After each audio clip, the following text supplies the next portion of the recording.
Ever notice that when you wake up in the morning, your jaw hurts? That may be because you grind your teeth at night.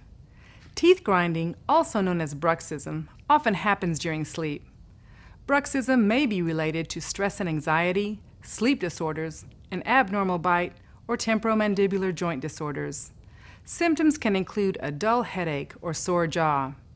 Your teeth may become painful, cracked, or even loose from grinding.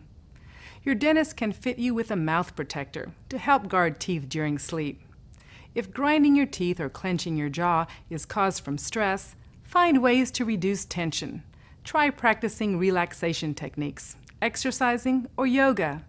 If you have any questions regarding bruxism, ask your dentist. For the ADA Dental Minute, I'm Dr. Maria Lopez Howell.